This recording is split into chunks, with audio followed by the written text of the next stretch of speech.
Chapter 1.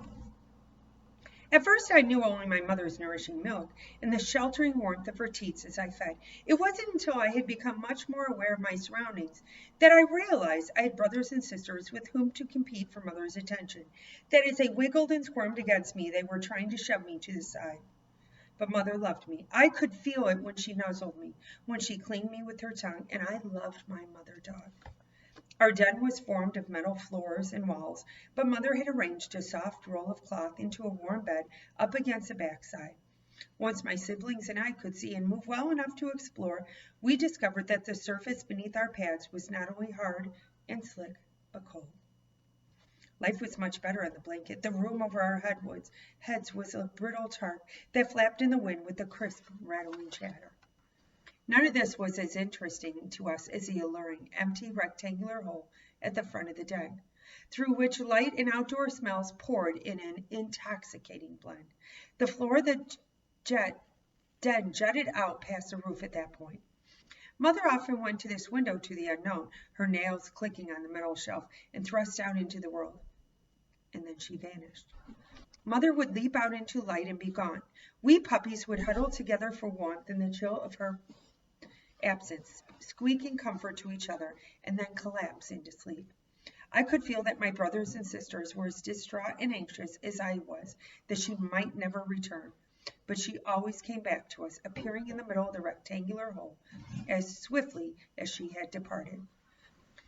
When our vision and coordination improved, we pulled our collective courage and followed her scent out into the ledge, but it was terrifying. The world, dizzying in its compelling possibilities, was open to us there below the shelf, but to access it meant a free fall of impossible distance. Our den was literally off the ground. How did Mother jump down and then back up? I had a brother I thought of, well, as Heavy Boy. My siblings and I spent most of our time trying to shove him out of our way. When he would climb up over to sleep on the pile, it felt like he was trying to flatten my head, but extracting myself from the compression was not easy, especially with my brothers and sisters pushing back.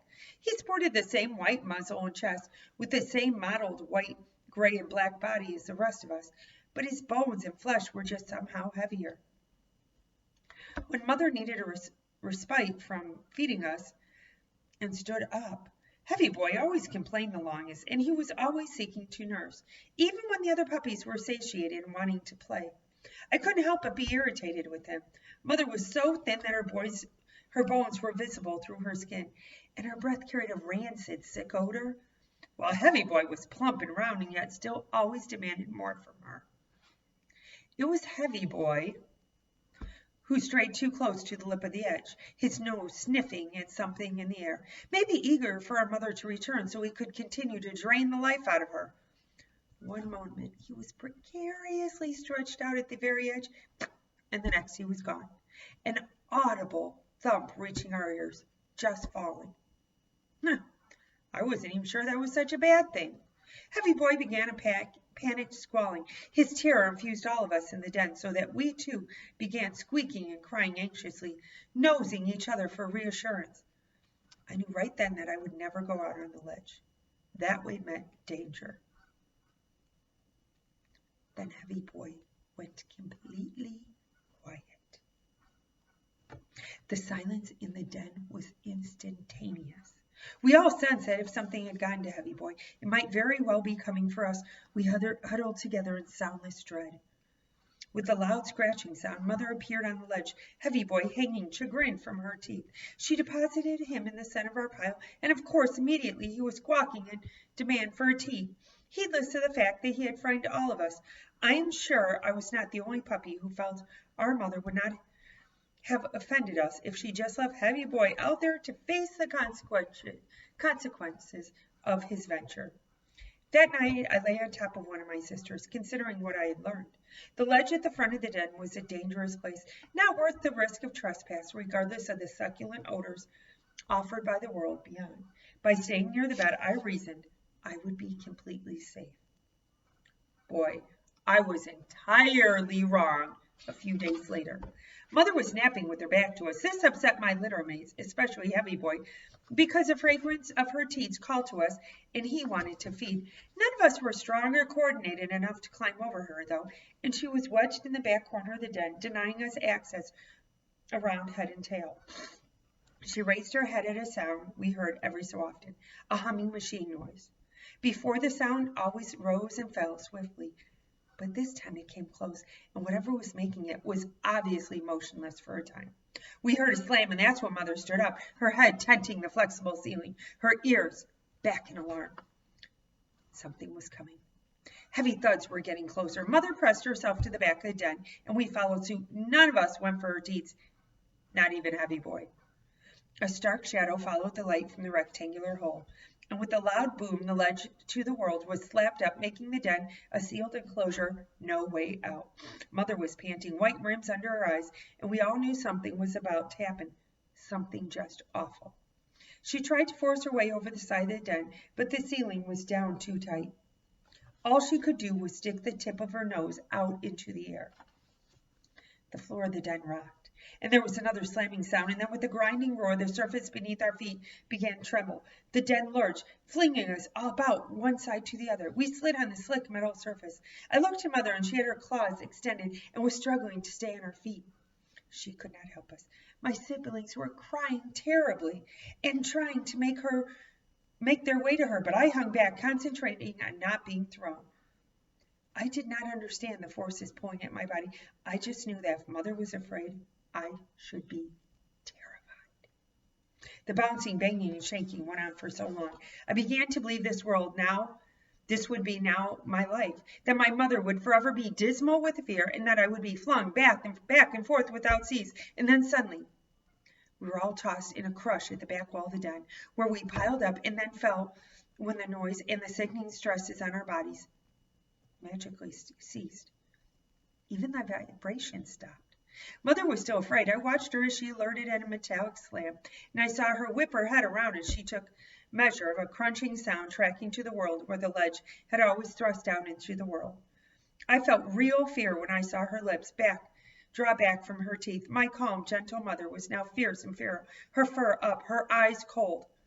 With a clank, the ledge fell back down into place, and astoundingly, there was a man standing there. The instinctive recognition came to me in a flash. It was as if I could feel his hands on me. Well, or remember how it felt? Even though I'd never set eyes on such a creature before, I caught sight of bushy hair below his nose, a rounded belly, and eyes widening in surprise. Mother lunged and savagely snapped her teeth, her bark full of angry warning. Yeah! The man fell back in shock, vanishing from view. Mother kept right on barking. My littered mates were frozen in helpless fear. Mother was retreating to where we were collected, drool flecking her mouth, fur up, ears back, and maternal rage radiated through her. I felt it. My siblings felt it, and given his reaction, the man undoubtedly felt it as well. And then, with an abruptness that made us all flinch, the ledge banged up, shutting off the sun so that the only illumination was a dim glow filtering through the covering over the top of the den. The silence seemed as loud as Mother's snarls had been. In the gloom, I saw my litter mates begin to unclench, though they sat upon my mother with the need made frantic by what had happened, and she acquiesced, lying down to nurse with a sigh. What had just occurred? Mother had been afraid, but had channeled that fear into something fierce. The man had been afraid, but hadn't turned it into anything but a startled shout. And I had felt, an odd composure, as if I understood something my mother did not. Well, it wasn't true, though. I didn't understand anything. After a time, Mother crossed to where the ledge had been flipped up. Sniffing along the top edge, she pressed her head up against the tarp, raising it slightly, and a shaft of light shot into the den. She emitted a slight sound, a moan, chilling me. We heard the crunching noises I associated with the man, and then voices. You want to take a look? Not if she's vicious like you say. How many pups you think? Maybe 6. I was just figuring out what I was looking at when she came at me. Thought she was going to take my whole arm off. These were, I decided, men speaking to each other about something. I could smell them, but there were no more than 2. Well, why would you leave the tailgate down in the first place? I don't know. We need this pickup. You got to go get that equipment. Yeah, but what about the pups? So what you do is take them down to the river. You got a gun? What? No, I don't got a gun. For Pete's sake. Yeah, I got a pistol in my truck.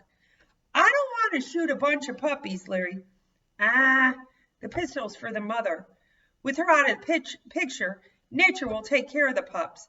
Larry, you gonna do what I say? Yes, sir. All right then. Okay, tomorrow, chapter 2. Hope everyone's doing well. I miss you all. Hope you're liking this homeschooling, sleeping a little bit late. Patricia's doing well. She's over there in the background. See you guys tomorrow. Miss you. Bye.